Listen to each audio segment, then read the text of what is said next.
بس خدا شیخ کا سر پر میرے سایہ رکھے، بس خدا شیخ کا سر پر میرے سایہ رکھے، بس خدا شیخ کا سر پر میرے سایہ سوائے عمل کرنے والوں کے تمام عمل کرنے والے بھی ہلاک ہیں، سوائے اخلاص والوں کے تمام اخلاص والے بھی بہت بڑے خطرے سے دوچار ہیں۔ آپ صلی اللہ علیہ وسلم اس حدیث میں ہمیں کامیابی کا کیا اصول بتا رہے ہیں؟ وہ اصول یہ ہے کہ اگر دنیا اور آخرت کی کامیابی چاہتے ہو تو اپنے اندر کمال پیدا کر۔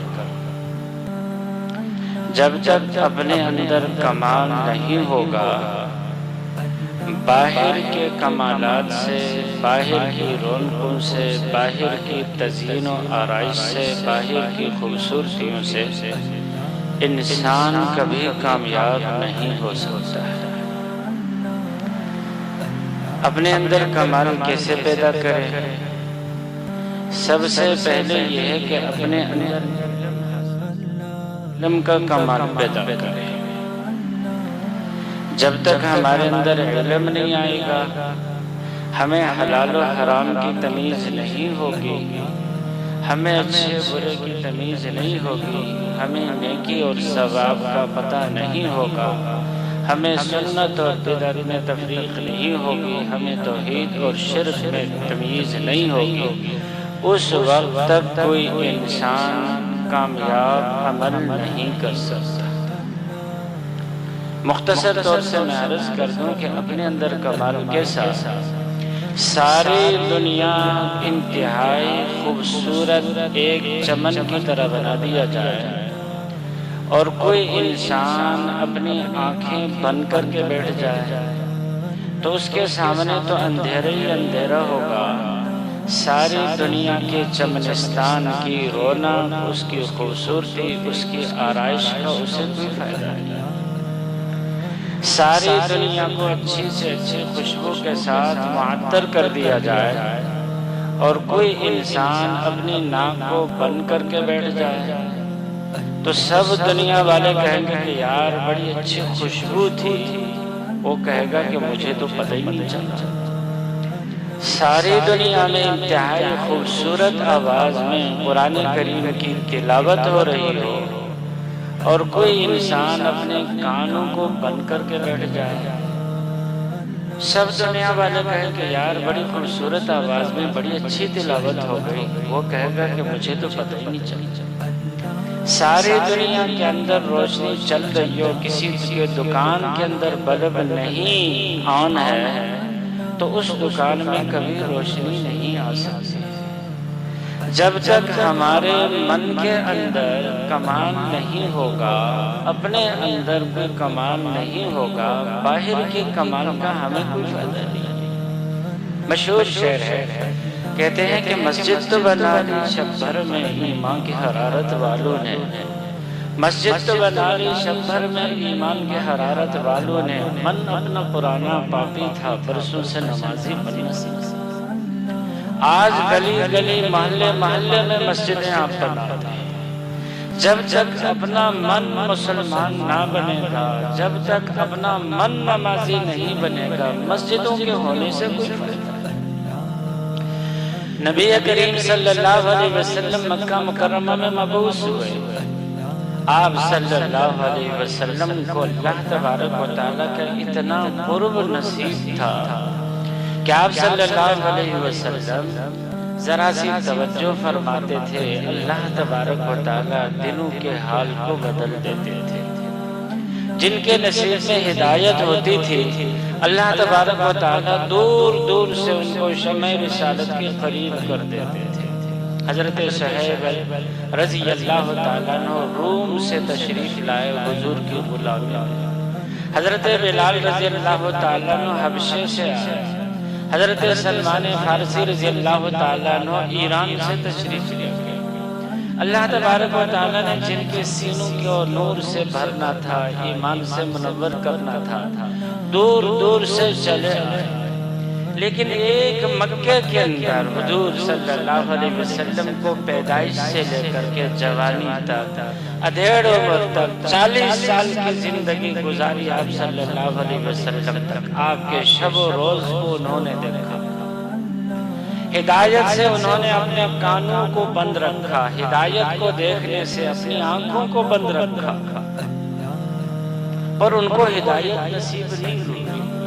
جس انسان کا دل راغب ہو جائے اللہ کی طرف متوجہ ہو جائے، اللہ تبارک و تعالیٰ اس کو ہدایت دیتے ہیں۔ تو شاعر کہتے ہیں شب مسجد تو بنا لی شب بھر میں ایمان کی حرارت والوں نے، من اپنا پرانا پاپی تھا برسوں سے نمازی۔ بہت سارے لوگ ایسے ہیں 5 وقت کی اذان سنیں گے پر مسجد آنے کی توفیق نہیں۔ تو دوستو یہ اندر کا معاملہ ہے، جس کے اندر کو اللہ تبارک و تعالیٰ نے سنوار دیا، اور یہ سنورتا بھی ہے اللہ کی نظر سے، اللہ کے کرم سے، ہمارا کوئی اس میں کمال نہیں ہوتا۔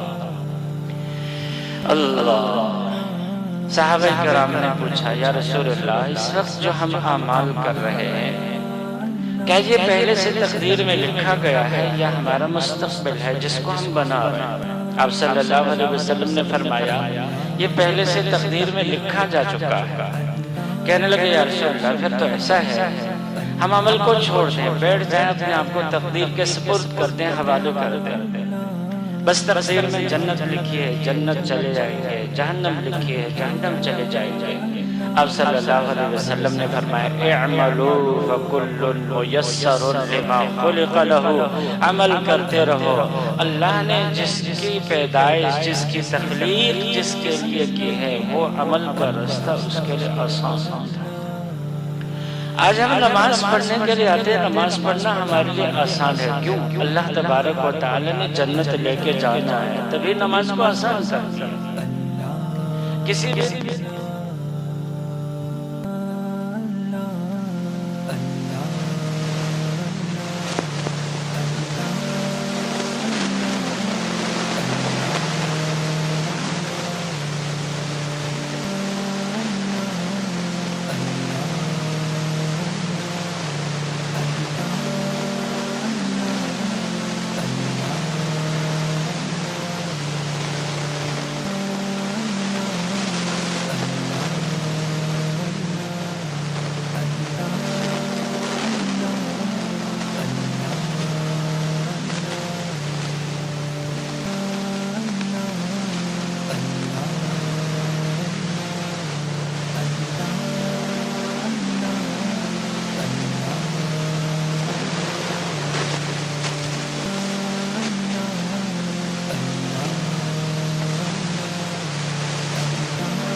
کسی نماز کو قضا ہونے نہیں دیتا تھا، اور ایک ایسے سیٹ کے پاس وہ کام کر رہا تھا جس نے کوئی نماز ہی نہیں پڑھی۔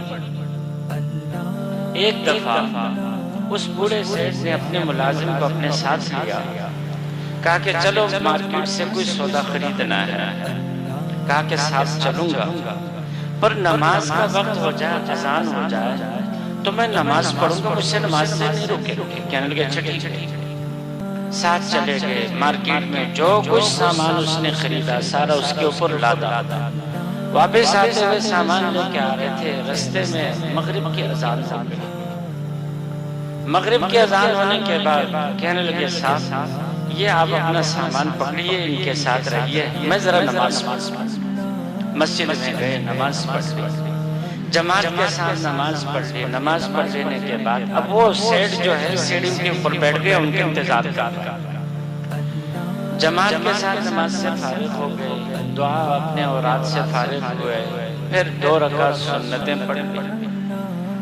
اب سیٹ بار بار گردن اونچی کر کے دیکھ رہے کہ پتہ نہیں کم وقت کب فارغ ہوگا، باہر نکلے۔ 2 رکعت نماز جیسے اس نے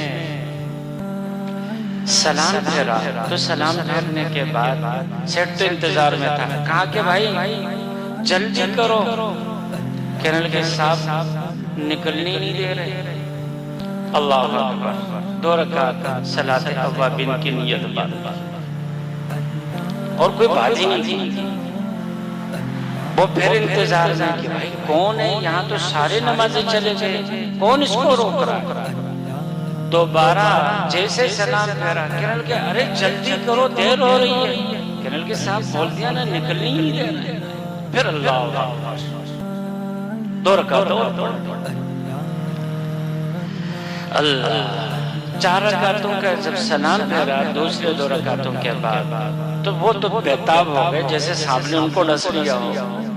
کہنے لگے ارے بھائی مسجد میں تو کوئی نہیں ہے، کون نکلنے نہیں دے رہا؟ کہنے لگے کہ صاحب جو ذات آپ کو اندر آنے نہیں دے رہی ہے وہی ذات مجھے باہر نکلنے نہیں دے رہی ہے۔ اللہ تو بات یہ ہے دوستو، مسجد میں کوئی انسان آتا ہے اس کا اپنا کوئی کمال نہیں، پیارے اللہ اس کو آنے کی توفیق دیتے ہیں تبھی وہ انسان آتا ہے۔ تو اپنے اندر کمال جو انسان کا پیدا ہوگا دوستو، وہ اللہ کے ساتھ تعلق کی بنا پر پیدا ہوگا۔ اپنے اندر جب تک کمال نہیں، دنیا کی ساری چیزیں بیکار، یہ سب نے یہیں پہ رہ جاتا۔ اس پہ مجھے واقعہ یاد آیا، سقراط ایک بہت بڑے حکیم گزرے ہیں اور تقریباً یتیم کے موجد ہیں۔ ان کا کام تھا جنگل جنگل گھومتے تھے، جڑی بوٹیوں کا تجربہ کرتے تھے، گل بنفشہ کی کیا تاثیر ہے، اور اسی طریقے سے دوسری جڑی بوٹیوں کو دیکھتے تھے کیا کیا تاثیر ہے، کسی کو سونگتے تھے، کسی کو مرکب بناتے تھے، اس کی تاثیر کو دیکھتے تھے، کسی کو چکھتے تھے، کسی کو کھاتے تھے۔ جنگل جنگل، قریہ قریہ، بستی بستی جڑی بوٹیوں کو تلاش کرتے تھے۔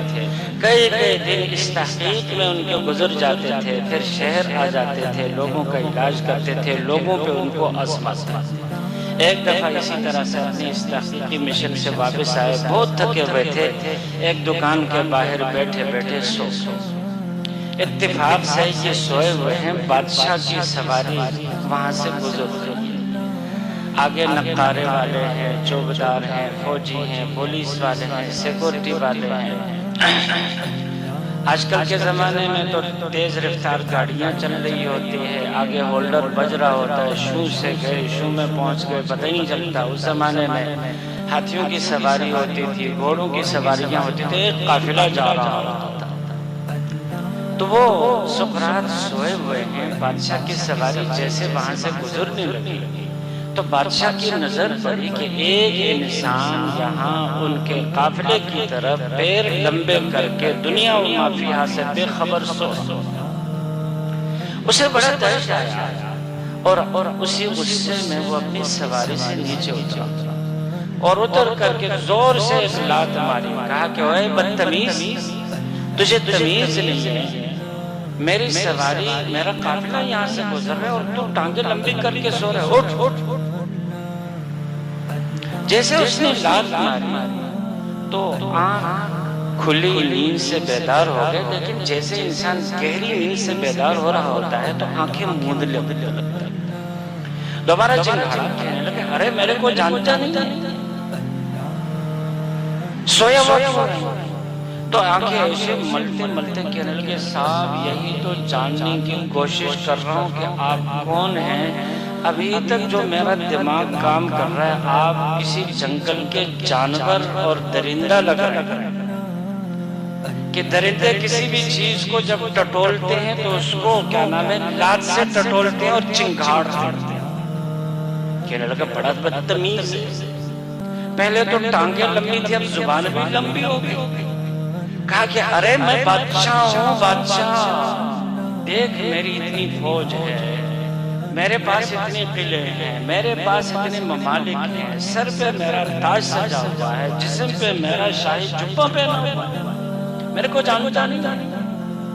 اتنے میں انہوں نے آنکھیں کھولی، کہنے لگے کہ معذرت کے ساتھ آپ نے جتنے کمالات بتائے ہیں سارے کے سارے کمالات باہر ہیں، آپ کے پاس قلعے ہیں، رات آپ اپنے کمرے میں جاتے ہیں، اگر آپ کی عزت قلعوں کی وجہ سے ہے تو قلعے تو دور دراز علاقوں میں رہ گئے، آپ بے عزت ہو کے چلے گئے۔ آپ نے کہا میرے پاس فوج ہے تو فوج اپنے اپنے بیرکوں میں جا کر کے سو گئی، آپ اکیلے گھر چلے گئے تو آپ کی عزت چلی گئی۔ آپ نے کہا کہ میرے سر پہ تاج ہے، رات کو سوتے وقت تو تاج نہیں پہنتے۔ پرویز مشرف کے زمانے میں بڑی تحریکیں چلتی تھی، لوگ کہتے تھے وردی اتارو وردی اتارو، ہم کہتے تھے کہ یار بیچارہ روز شام کو وردی اتار دیتے ہیں، لوگوں کو پھر بھی سکون نہیں ملتا۔ تو کہنے لگا کہ آپ نے تاج پہنا ہوا ہے، سوتے وقت تو آپ تاج کو اتار دیتے ہیں تو آپ کی عزت وہاں ٹیبل پہ چلی چلی۔ آپ نے کہا کہ میں نے جبہ پہنا ہوا ہے، شاہی لباس پہنا ہوا ہے، رات کو آپ کھونٹے پہ لٹکا دیتے ہیں تو آپ کی عزت تو کھونٹے پہ چلی گئی، آپ تو بے عزت ہو کے بیٹھ گئے۔ آپ اندر کا اپنا کوئی کمال بتائیے کہ آپ کے اندر کیا کمال ہے، وہ بتائیے۔ آپ اپنے اندر کا کوئی کمال بتاتے ہیں، بادشاہ یہ سن کر کے ہکا بکا رہ گیا کہ بھئی اندر کوئی کمال ہو تو بتاؤ۔ تو دوستو اگر انسان کے اندر کوئی کمال ہے نا تو وہ انسان دنیا میں بھی کامیاب ہوتا ہے، قبر میں بھی کامیاب ہوتا ہے۔ اندر کا کمال نہیں ہے، باہر کے جتنے کمالات ہیں یہ سارے کے سارے کمالات ایک نہ ایک دن آہستہ آہستہ ہو کر کے ختم ہوتا ہوتا۔ ہم اتراتے ہیں جوانی ہے بھائی، ہم جوان ہیں، ہم گبرو جوان ہیں، ہمارے اندر بڑی طاقت ہے۔ ہمارے معاشرے میں ہماری مساجد میں بہت سارے لوگ کرسی پہ بیٹھ کے نماز پڑھتے ہیں، کبھی ان کی ماضی کو دیکھیے، وہ بھی ایک وقت گبرو جوان تھے، آج ان کی جوانی کہاں ہے؟ آج اگر ہم اتراتے تو یہ چیز تو جانے والی۔ ایک بوڑھا آدمی کمر ان کی ٹیڑھی ہو گئی تھی، بیساکھی کے سہارے چل رہے تھے، کچھ کالج کے لونڈوں نے ان کو چھیڑا، کہا کہ بابا یہ بتائیے کہ یہ کمان کتنے میں خرید؟ ایک سر آہ بھر کے کہا کہ بیٹا ہماری عمر کو پہنچ جاؤ گے تو یہ کمان آپ کو فری میں مل جائے گا، ہماری عمر کو پہنچ جاؤ گے تو یہ کمان آپ کو فری میں مل جائے گی۔ ارے جو چیز ہم سے جانے والی ہے اس پہ ہم کیا پتا چلا کہ یہ طاقت ہمارے اندر کی نہیں ہے، یہ اللہ نے کچھ وقت کے لیے امانت دی تھی، یہ دیکھنے کے لیے کہ میرا بندہ اس طاقت کو کس طرح سے یوز کرتا ہے، اس کو کام میں استعمال کرتا ہے یا اس کو مس یوز کر کے اپنی آخرت کی بربادی کا سامان بنتا۔ باہر کی جتنی چیزیں ہوتی ہیں یہ وقتی ہوتی ہیں، کسی بھی وقت ہم سے چھن جائیں۔ آج آپ نے دیکھا ہوگا بڑا دولت مند ہوتا ہے، اچانک تجارت میں گھاٹا ہوتا ہے، سارے کا سارا پیسہ ختم۔ ایک تاجر دوست نے بتایا، کہا کہ ایک آدمی کا کپڑے کا کاروبار ہوتا، روزانہ لاکھوں کی اس کی ریکوری ہوتی تھی، لاکھوں کا پیسہ ادھر ادھر ہو جاتا تھا، کپڑے میں کاروبار میں نقصان ہو گیا تو آخر سب کچھ بک گیا۔ کہا کہ ایک تھڑے پہ وہ سوتا تھا، بھیک مانگ کر کے وہ اپنا وقت گزارتا تھا۔ ایک تحقیق میں پڑھ رہا تھا کہ امریکہ میں کسی وقت 5 انسان ٹاپ کے مالدار تھے، جو 1 نمبر مالدار تھے، بہترین 5 انسان۔ اللہ تبارک و تعالی نے زندگی میں پٹا دکھایا، ان میں سے 3 آدمیوں نے مالی نقصان کی وجہ سے، گھاٹے کی وجہ سے خودکشی کی، 2 بچے آخر ان کو جب خسارہ ہوا تو انہوں نے آخری عمر فٹ پاتھ پہ بھی مانگتے ہوئے گزارا۔ ہم جوانی میں فخر کرتے ہیں یہ ختم ہونے والی، ہم مال پہ فخر کرتے ہیں یہ چیز یہیں پہ رہتی ہے۔ حدیث میں ہمیں بتایا گیا، نبی کریم صلی اللہ علیہ وسلم نے فرمایا یتبع المیت ثلاث اہلہ ومالہ وعملہ، انسان جب مرتا ہے تو 3 چیزیں ساتھ ساتھ چلتی ہیں، رشتہ دار بھی ساتھ چلتے ہیں، مال بھی ساتھ چلتا ہے، عمل بھی ساتھ چلتا ہے۔ یرجع مالہ واہلہ، رشتہ دار بھی واپس ہو جاتے ہیں اور مال بھی واپس ہو جاتا ہے۔ ہائے یہ دنیا کتنی بے وفا ہے۔ ابا کا دانت ٹوٹا تھا، مالدار تھا، سونے کا دانت لگایا، چاندی کا دانت لگایا، نہلاتے وقت سب سے پہلے بچوں کی نظر دانت پہ ہوتی ہے۔ غسال سے کہتے ہیں ہاتھ نہیں لگاتے، وہ بڑی خوش نصیب اولاد ہوتی ہے جو اپنے والد کو اپنے ہاتھوں سے نہلاتا، ہاتھ نہیں لگاتے۔ بہت سارے لوگوں کو دیکھا ہے قریب کھڑے ہوتے ہیں ایسے ہاتھ باندھ کر، بابا ہاتھ لگا لو، نہیں ہم تو کوئی طریقہ نہیں۔ ارے بھائی کوئی اس میں جراثیم نہیں ہوتے ہیں کہ مر جاؤ گے، نہیں، یہ بھی ثواب کا کام ہے۔ اپنے رشتہ داروں کو، اپنے جاننے والوں کو خود نہلانا چاہیے، طریقہ آنا چاہیے۔ لیکن سب سے پہلے بتا رہا تھا کہ سب سے پہلی نظر ہوتی دانت کے اوپر۔ ابا نے سونے کا دانت لگایا تھا، فوراً امام صاحب کے پہنچ جائیں گے، مفتی صاحب ذرا بتا دیں ابھی ابا کا دانت ہم نکلوا دیں۔ وہ ابا سے کوئی تعلق نہیں ہے، ان کو سونے کے دانت سے مطلب ہے، چاندی کے دانت سے مطلب ہے۔ ابا نے انگوٹھی پہنی ہوئی تھی، ہسپتال سے جیسے نکلے سونے کی انگوٹھی تھی، چاندی کی انگوٹھی تھی، ایک نے آہستہ سے نکالا جیب میں ڈال دیا، کسی کو پتہ نہیں۔ مجھے بڑے افسوس سے کہنا پڑتا ہے آج کل جہاں پر انسان کا انتقال ہو جاتا ہے تو وہاں پر میت ابھی بیچ میں پڑی ہوئی ہوتی ہے۔ ایک آتا ہے کہتا ہے کہ اس کی گاڑی کی چابی کہاں ہے؟ کاغذات کا۔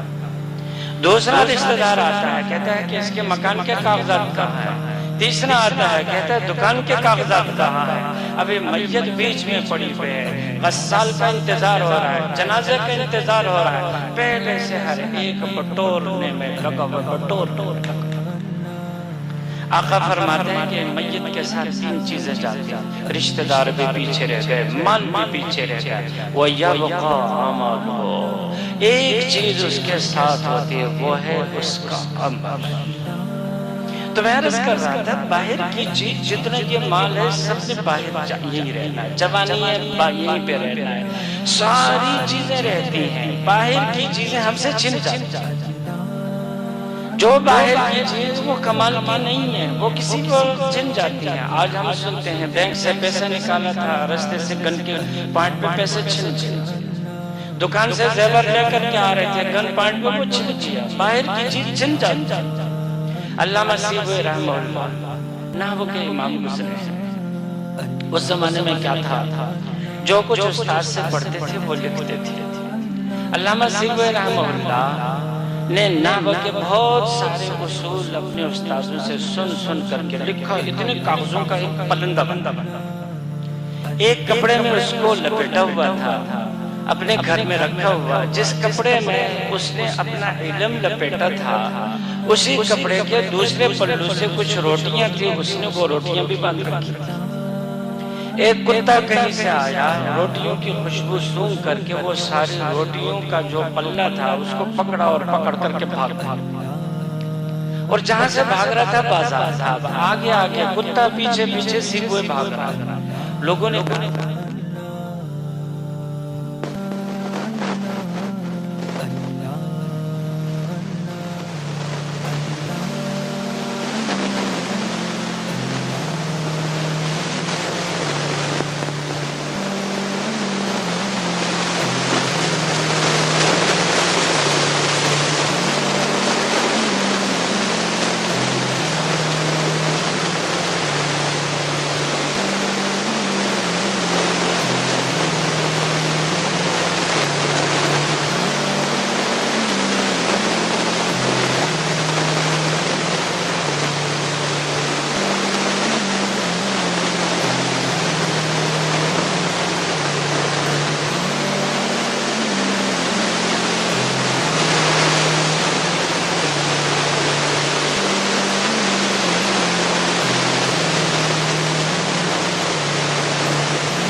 جس طرح سے لوہے کو زنگ لگتا ہے۔ صحابہ کرام نے پوچھا یا رسول اللہ وما جلدہ، آپ نے دیکھا ہوگا آپ کے کسی برتن پہ جب میل جم جاتا ہے، آپ اس کو بف کرنے والے کے پاس لے کے جاتے ہیں کہ یار اس کو دوبارہ سے چمکا دو۔ زیور کے اوپر زنگ لگ جاتا ہے، میل لگ جاتا ہے، تو سنار کے پاس لے جاتے ہیں کہ بھئی اس کو ذرا سے چمکا دو۔ بائک کے جو اسٹیل کے پرزے ہوتے ہیں ان کے اوپر زنگ لگ جاتا ہے، بف والے کے پاس لے جاتے ہیں کہ ذرا اس کو چمکا دو۔ وہ بفنگ کر دیتا ہے تو اس کے بعد اس طرح لگتا ہے جس طرح سے 0 میٹر۔ اسی طرح سے میرے دوستوں ہمارے دلوں کے اوپر زنگ لگتا ہے۔ صحابہ کرام نے پوچھا یا رسول اللہ دلوں کو زنگ لگتا ہے، لوہے کو زنگ لگتا ہے ہم مانج دیتے ہیں دوبارہ چمک جاتی ہے، دلوں کو زنگ لگ جاتا ہے اس کا کیا کریں؟ فرمایا قرآن کی کثرت سے تلاوت کرو، اللہ کو یاد کرو، دل کا زنگ اتر جاتا۔ مولا روم رحمہ اللہ تصوف کے سلسلے میں بہت بڑے آدمی گزرے، وہ کبھی کبھار تصوف کی بڑی گہری باتوں کو بہت عام فہم کر کے سمجھا دیتے ہیں، طریقت کو بڑے عام فہم انداز میں سمجھا دیتے ہیں۔ اسی لیے کسی نے کہا کہ ہست قرآن در زبان ہے پہلوی، کہ قرآن کو اگر فارسی میں دیکھنا ہونا تو مثنوی پڑھ لیا کرو۔ اللہ تبارک و تعالیٰ کے قرآن کو مثنوی میں انہوں نے سمجھانے کی کوشش کی۔ انہوں نے اس چیز کو کہ دل کی صفائی کرنی چاہیے اس طرح سمجھایا ہے، کہا کہ کسی زمانے میں رومیوں اور چینوں میں مقابلہ ہو گیا۔ رومیوں نے کہا کہ ہم لوگ بڑے صنعتکار ہیں، ہم لوگ بڑے فنکار ہیں، ہمارا کوئی مقابلہ نہیں۔ چینیوں نے کہا کہ ہمارا کوئی مقابلہ نہیں۔ بادشاہ وقت کے پاس گئے، کہنے لگے بھائی ہم سے آگے کوئی نہیں۔ دوسرے نے کہا ہم سے آگے کوئی نہیں۔ کہنے لگے اچھا بھائی تم لوگ دونوں اپنے صنعت کی پریکٹس دکھاؤ تو ہم فیصلہ کر دیں گے۔ چنانچہ ایک ہال بنا دیا، اس ہال کے بیچ میں ایک دیوار کھڑی کر دی۔ چینیوں سے کہا تم لوگ اس دیوار پہ اپنا فن دکھاؤ، رومیوں سے کہا تم لوگ اس دیوار پہ اپنا فن دکھاؤ۔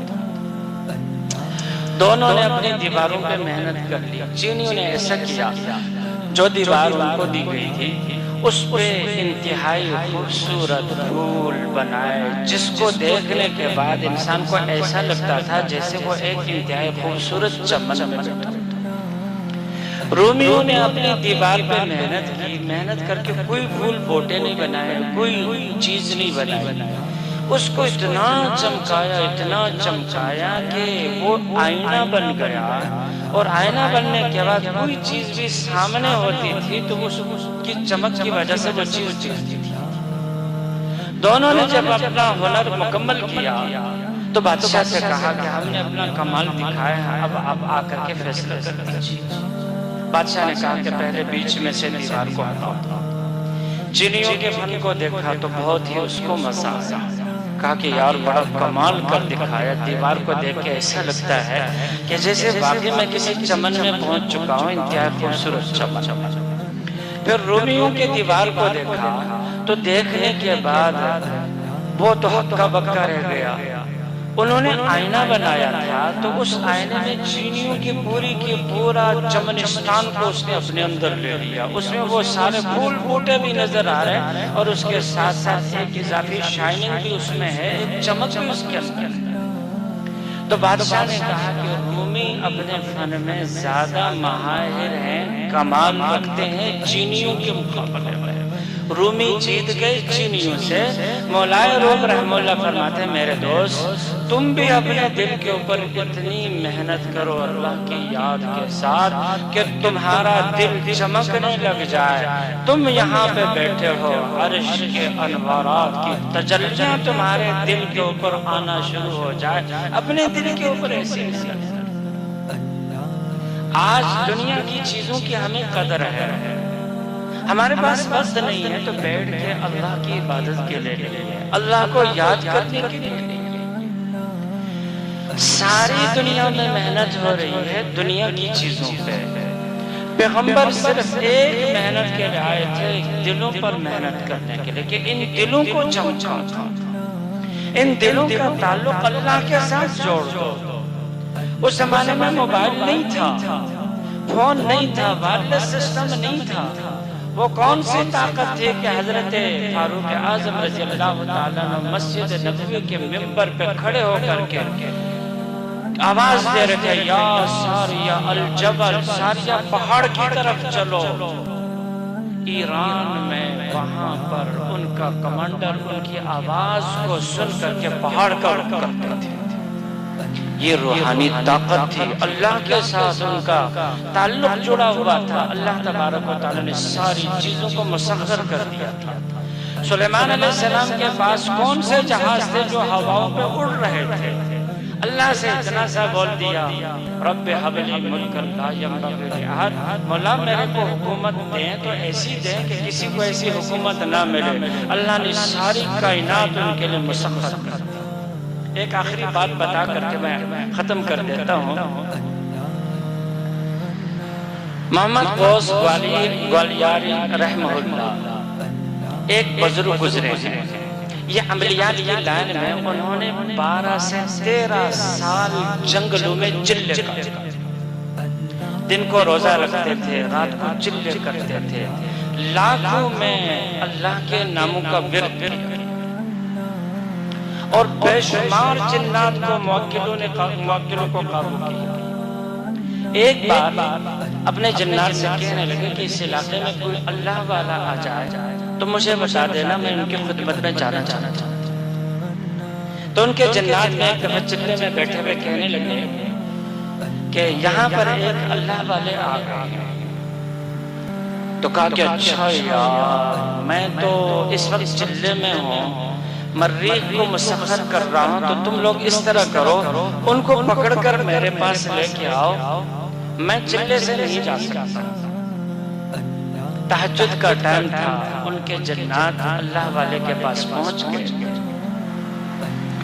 جیسے ان کے قریب پہنچے تو ان کو محسوس ہوا کہ کوئی جنات گڑبڑ کر رہے ہیں، کھٹپٹ محسوس کی۔ کہا کہ سامنے آؤ۔ جنات ان کے سامنے حاضر ہو گئے۔ پوچھا کیوں شرارت کر رہے ہو؟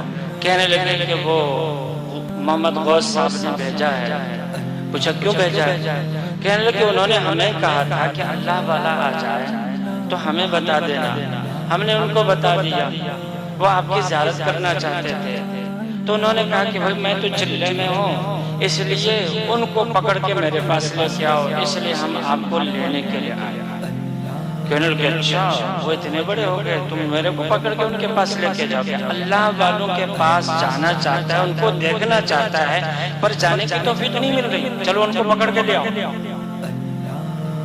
وہ ان کے جنات چلے گئے، وہ چلے میں بیٹھے ہوئے ان کو ایسے پکڑ کے اٹھایا۔ وہ چلائے کہ بھائی میرے چلہ خراب کر رہے ہو، میرے غلاموں، میرے موکلوں، میرے کو اٹھا کے لے کے جا رہے ہو۔ کہنے لگے نہیں، ان کا پاور آپ سے زیادہ ہے، ان کا پاور آپ سے زیادہ ہے، ہم ان کے حکم کو ٹال نہیں سکتے۔ پکڑ کے اٹھا کر کے ان کے سامنے بیٹھا۔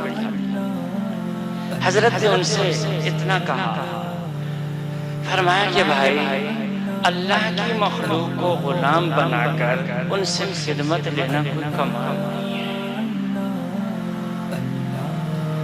اللہ کو اپنا لو، ساری مخلوق کو اللہ غلام بنا دیں گے، ساری کائنات کو تابع کر دیں گے۔ یہ بولا، فرمایا تمام جنات جتنے ان کے غلام ہیں سب کو میں نے آزاد، سب چلے۔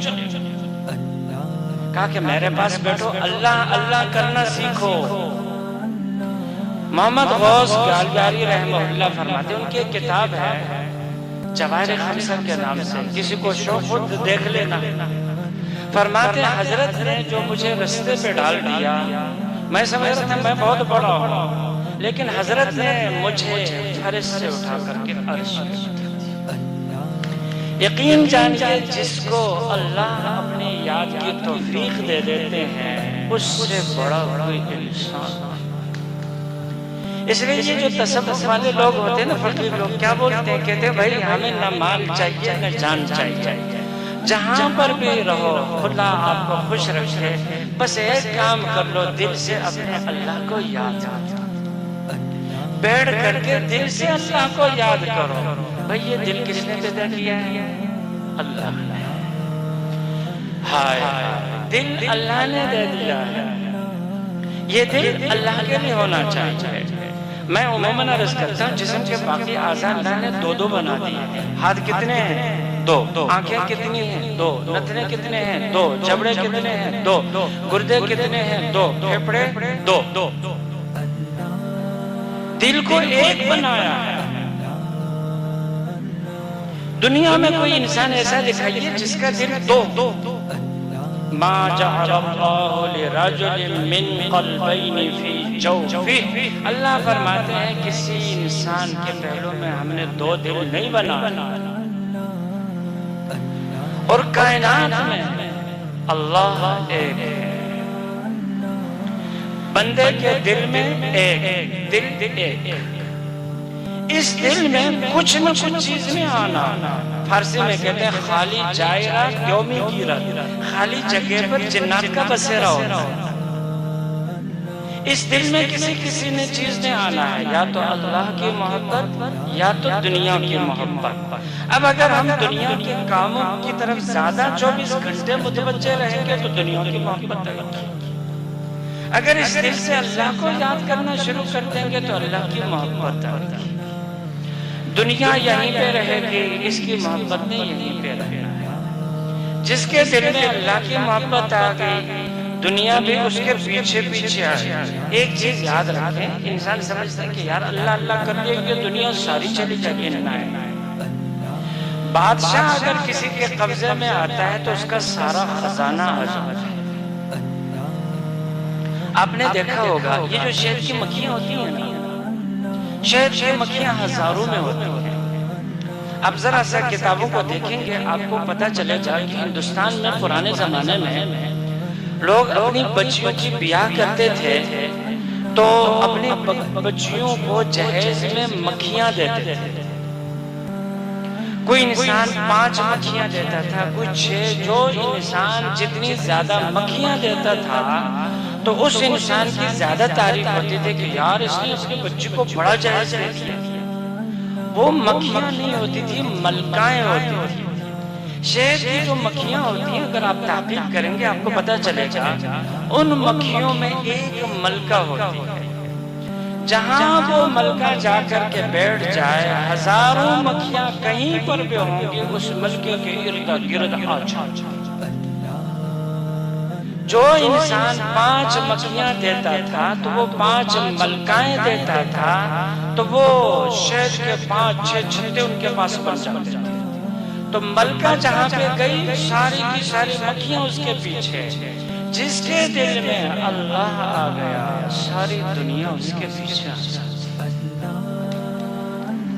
ہماری ضروریات پوری نہ ہو ناممکن۔ جس انسان کا اللہ بن گیا، اللہ کسی کا محتاج نہیں، اللہ اپنے اس بندے کو کسی کا محتاج نہیں کرتے ہیں۔